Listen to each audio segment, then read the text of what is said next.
welcome back to my channel. Welcome to another vlog. I don't normally pick up the camera on a Thursday evening, but I'm going out tonight.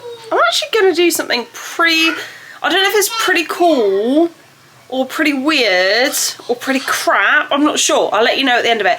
But me, Mum and Tina are going on a ghost tour in the area that we live. No clue what to expect. I think it says it's going to share like real life horror stories of things that have happened where I live.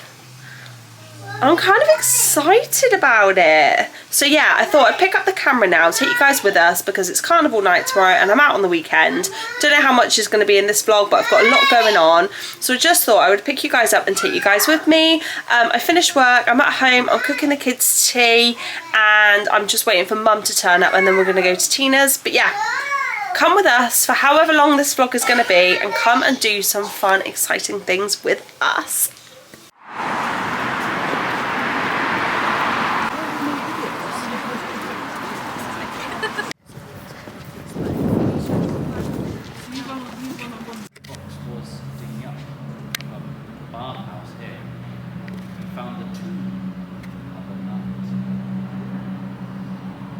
Now this ghost story, it's not related to me really, because well, this is my family ghost story. Oh.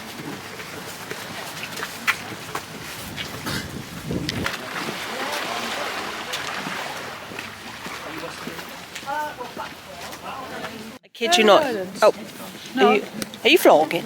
I kid you not, he just told us that between England and Wales is the Fairy Islands. Fairy Islands. Take me there right now. Do you say there's a tunnel you can go through? Yeah. Cassian, I'm coming for you. I know where you live. Elephants, lions, tigers, bears, and lions. There's a reason for that. And also, you can't quite see it in the dark, but can you see sort of the rose colour, the red in the brick? Mm. Yeah, good. That will become important later.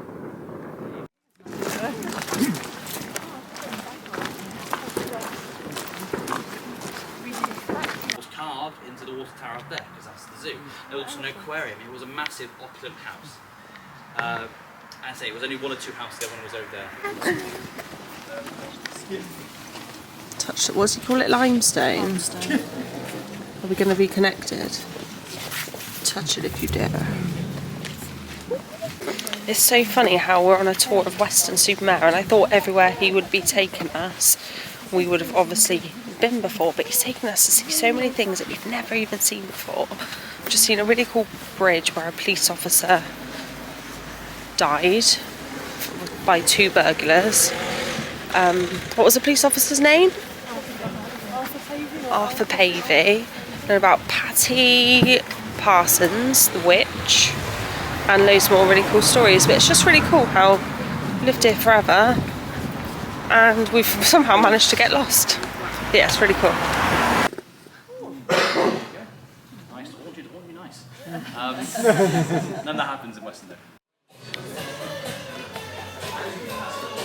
Look, that's really nice. Whatever it is.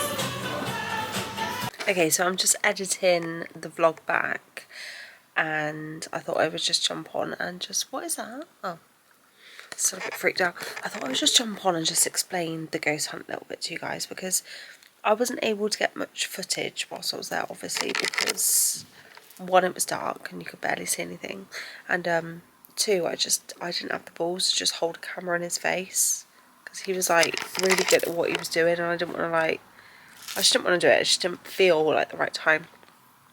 But anyway, we all met at Cineworld and then we went for a walk like along the seafront and he told us some tales about locking, about giants and Breen Down and what was it called, Steep Hole, like loads of really cool amazing stories about that.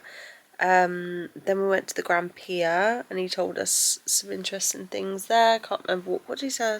Oh, that was where he told us about Steep Hole, I think. And then we went down to Nightstone Island and he told us about Dr. Fall. Fox, yeah, Dr. Fox, and then some of his own like personal ghost stories that he had. I'd highly recommend this, by the way. I would actually recommend it just for like the history. It was so interesting. And then we went round like Marine Lake, which is where he told us about the fairies, and amazing ghost story about Burnbeck Pier, about a guy who, apparently there's like one point between where you like walk onto the pier. If you fall in, it will just pull you straight out to the tide. And he was out on a boat with his daughter, this guy, a long time ago, and his daughter was like pulled straight out to sea, and he stayed and he was clinging on to like one of the poles under the pier, and apparently people have seen his ghost on Burnback Pier, and they did before, so that was really interesting. He also said there used to be a roller coaster at the end of Burnback Pier, and like sometimes it would tip you so far, sometimes people would fall in. That's crazy. Anyway, then we like went up the hill by Michelangelo's, up to the top of the hill. It took me to some places I've never even seen before. We've seen some amazing buildings. He told us about a building down a road, I think it's called like South Road or something like that. I'm not really sure, I can't remember. But the house, he told us some horror stories about this house that had been exorcised 7 times. So if that ever comes up on Rightmove, definitely viewing that. Absolutely insane. I love that kind of stuff.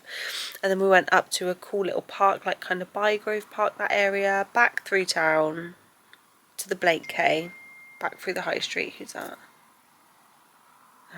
The back down to the high street, then to the Duke of Oxford. Oh, told us a really cool ghost story as well about, if you live locally to me, you'll know what I'm talking about. If not, you should be like, shut up. But a really cool story about the pound shop.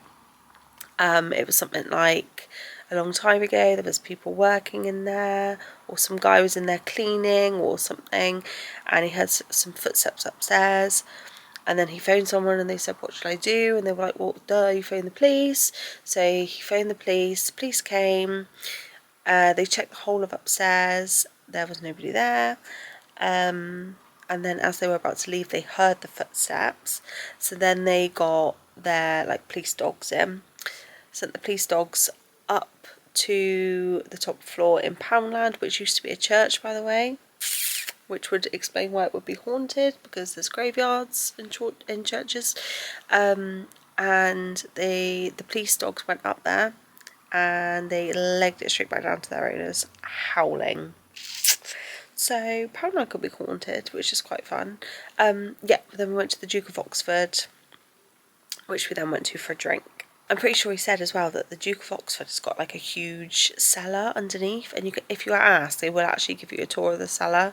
It's supposed to be extremely haunted, like you're supposed to be able to hear footsteps behind you and things like that.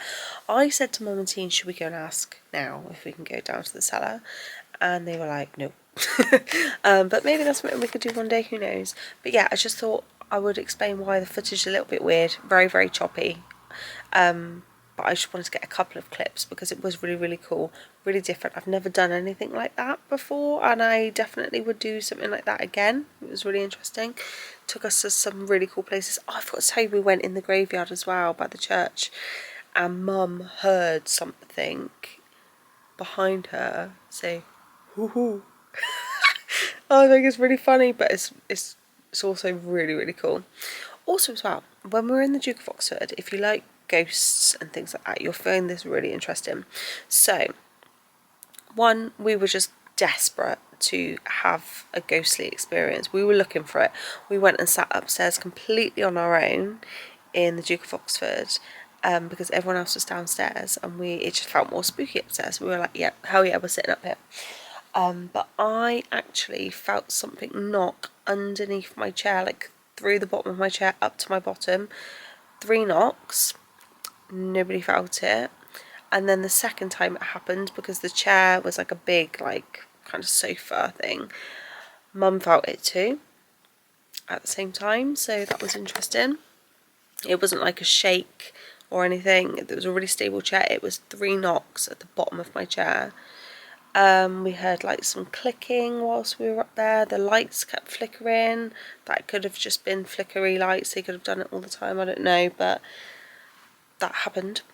and Mum was filming some footage on her vlog camera, and in the like bottom corner, like here, there was like this really weird light, or like it's probably a reflection of something, I don't know, but it was really interesting, and we were trying to move stuff to get rid of the reflection and it just wouldn't go, so that was kind of spooky too.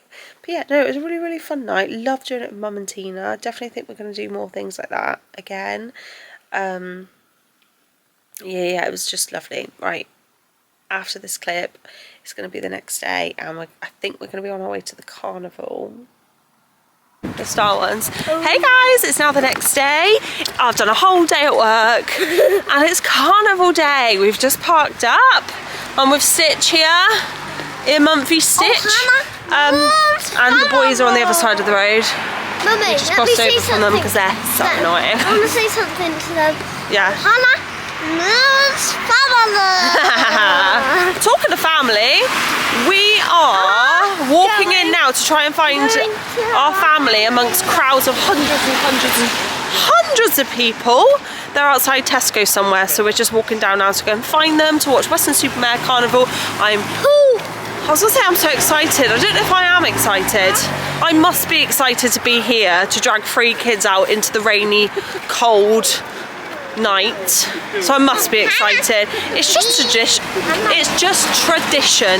And Rain's seen it before, but he's not like properly seen it. You know, he's 2 now, and I think he's just gonna love it. He loved the fireworks, and he's gonna love this. So I'll show you a couple of clips, and I'll show you what we get up to at Weston Mare Carnival. River wants to tell you something else before I go. So, Mummy, this is how there's 2 things.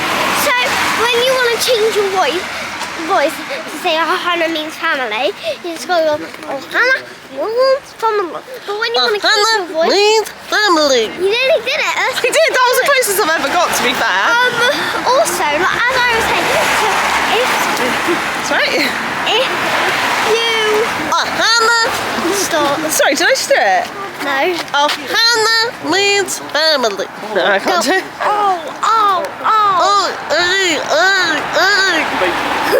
good. You got it. Hannah means family. You got it. Did I? Yeah. Hannah. Hannah. I can't do it.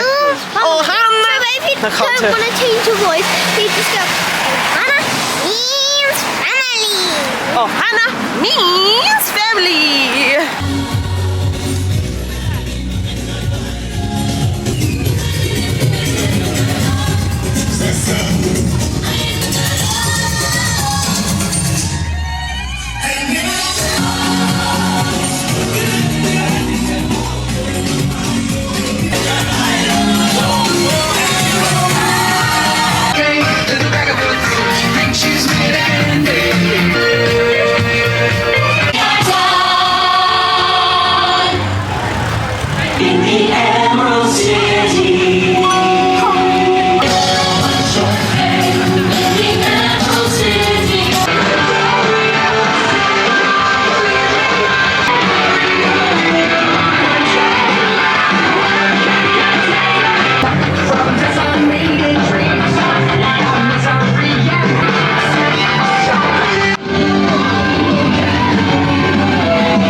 You look funny.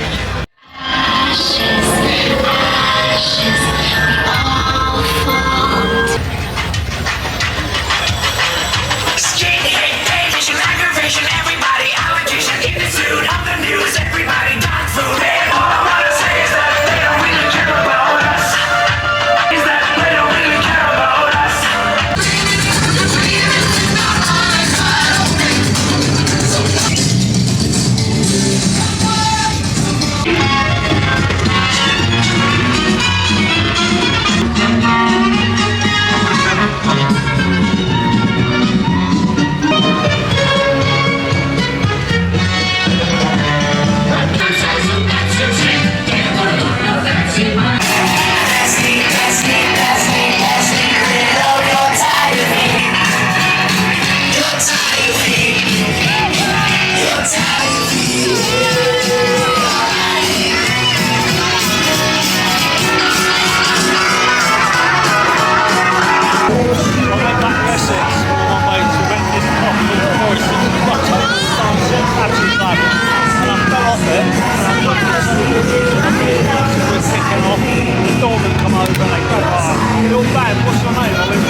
What's your name? I told you, mate. It's like my uncle, his wife's Tom. Don't go into it this time. I was a bit of a rascal, that's what. Since I knew I'd never reach behind the bar and that, next one.